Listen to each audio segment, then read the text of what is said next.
Are you aware of a trend or the journey a graduate or a postgraduate takes right after getting a degree? Do you have any comments on the directions these engineers take? What steps do you think can be taken to make core technology a more attractive career choice for graduate engineers?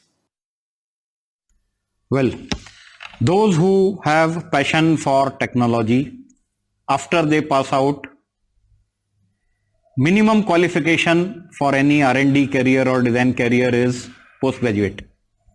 So they have to perforce go for some MTech, some reputed institution, followed by PhD if possible. And after spending good 5 years after graduation, you are fit for a design or R&D job.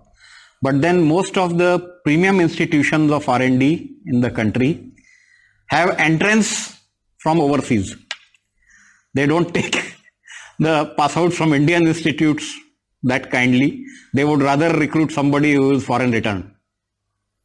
Okay, that is another anomaly. Okay, we don't trust our own education system. We don't trust our own people. We trust others more.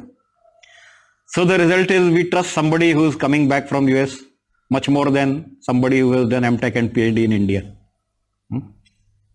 So that is another problem. So if somebody pursues, let us say, MTech and PhD, what he could do further, what he or she could do, he or she could become a professor. Or at best, okay, he will join somewhere at entry level in some design organization, some design center which is catering to the Western world. And okay, he will be there as a senior designer or somebody, but he will be nowhere near a general manager, of course. So that is the path number one. Path number two is people are also obsessed with having a lot of administrative power. So there is a group of population who want to, of course rightly so, want to aspire for civil services and become an administrative officers. Okay.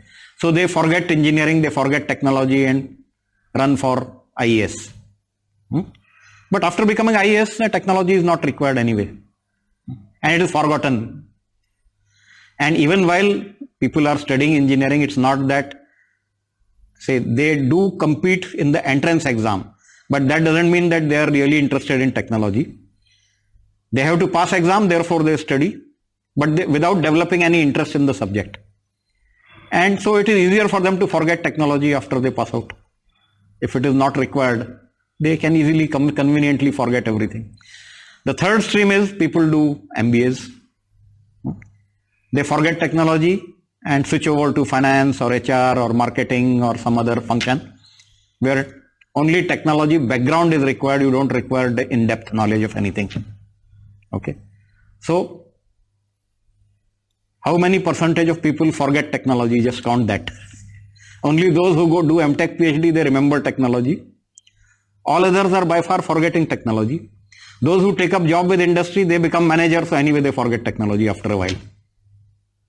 And all they remember is Excel sheet and PPTs. Okay, and forget most of the core technology. They get groomed in leadership development and creativity and concepts like that, but they forget technology. They forget core technology for sure. Okay, so MBAs is one. Another thing, because IT boom, there was a phenomena that people were quitting all the branches of engineering and migrating to IT. So whatever damage cricket has done to all our sport is the same damage which IT has done to all our core technologies. Okay. So people from all walks of technology forget those technologies and migrate towards IT. To do what? To do coding. Okay. But coding can be done by somebody who's 10th pass also. And that is the threat. But in all this while, people always forget one thing. That as middle class fellows, we have a glass ceiling. We can only rise up to certain level. Now, if you go for a faster moving career, you will take a big slope and you will hit the ceiling in middle ages. And then what will happen? You will be thrown out of the ceiling into nowhere. And that is what is happening in companies. with these pink slips raining. In IT industry, you tell me how many fellows you find who are 40 plus. Now, where do those fellows go? Surely they have not retired. Surely they have not fulfilled all their family responsibilities. Their children may still be going to schools. They may still be paying out EMIs for the house which they have bought. And they are out of job one fine day. Okay, because IT industry is the faster moving career, the standard is that one becomes a general manager, and after general manager it is a glass ceiling. So unless you are somebody or so you can't aspire to rise further, so you get thrown out of the ceiling, and then you land nowhere, because in Middle Ages nobody will take you as senior manager. Even if you want to join, you will not fit into their system.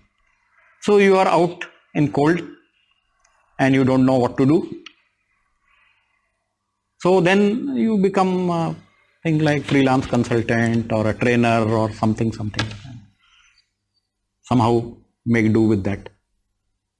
If you have been wise, you would have invested money, saved money, but many people believe that they keep getting the same money throughout their career and they are in for a rude shock in the Middle Ages.